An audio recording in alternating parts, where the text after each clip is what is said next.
Welcome to MG Midget, birth of a race car, capturing my journey from car restoration to the 2022 MG Owners Club Speed Series. In this episode we're going to have a look at refurbishing the prop shaft.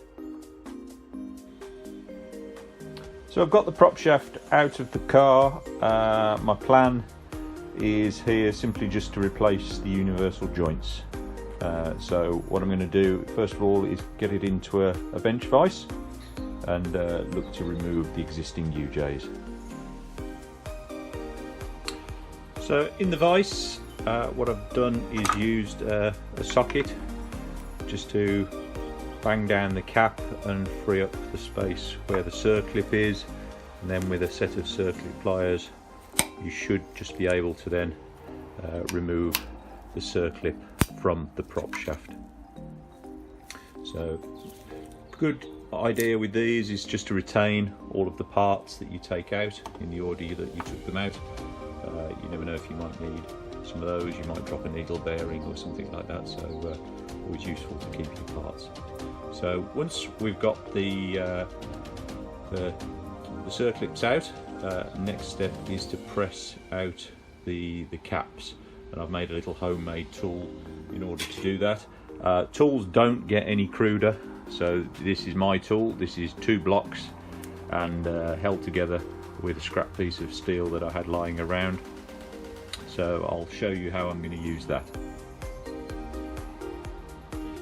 So ideally here you'd use some specialist tools such as a press, but I'm in my home garage. I've only got kind of basic tools available, so I'm making good. What I've done here is just use 2 sockets, one the size of the cap to push out, and then a larger one to receive the cap that's been pushed out the other side. Put it in the bench vise. So now as I tighten the bench vise, you can probably see the universal joint being moved across, and the goal here is to get it as far as I can without the cap pushing inside the ears of the joint, but just enough to push as far as it can through. So what I'm going to do then is unclamp this, turn it round, bring in my homemade tool, and then I'm going to push it the other way. I'll show you that now. So no prizes for professionalism here, but in principle, you know, what I'm looking to do here is get a push on the stub joint at the back, while you can see the cap that I've already pushed out is free. So I'm pushing on the outboard universal joint, and then I'm going to be pushing this cap through, and I need to push it out now as far as I possibly can. So I'm going to do that now, and then show you what that looks like once it's pushed out. Now that's pushed as far as I can get it, what I'm going to do is turn it round and do exactly the same now in reverse. So I'm going to look to push this other cap, this one, out again as far as I possibly can, and then once both caps are as far as they are out, what I should be able to do is I can just get a narrow screwdriver down into that small gap and then just tap the caps out. So through that gap I've tapped out the first cap, and what that should allow you to do then is to remove the stub joint and then push a screwdriver through, little tap, and that cap will come out. So I'm going to repeat that process 4 times, because you need to take it out of the stub joints, the flange, and also the main axle itself. So at that point I should have 3 parts, and then they'll be ready for cleaning. On reassembly, the main thing you need to watch with a UJ with a grease nipple is you just get the UJ in the right orientation. You can see if you look at the prop shaft, there's a cutout on the right hand side of the ears here.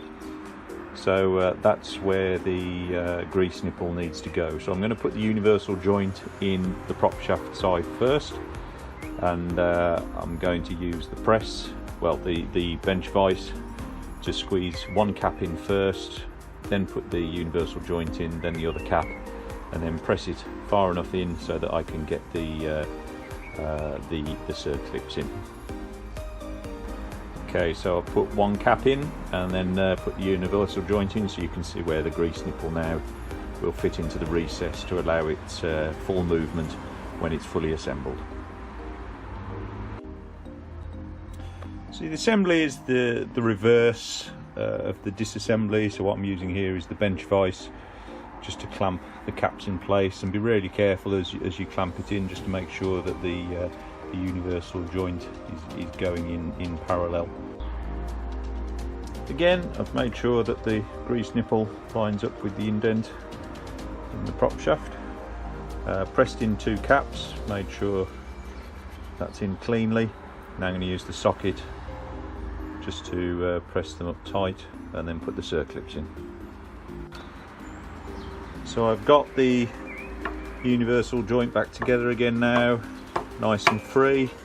I think if it's a bit tight, you can use the press just to free off the caps a little bit, push them hard up against the circlips, but that's nice and tight, no play in that whatsoever, so pleased with that. So now I'll do the other end, and then it'll be ready for a coat of paint.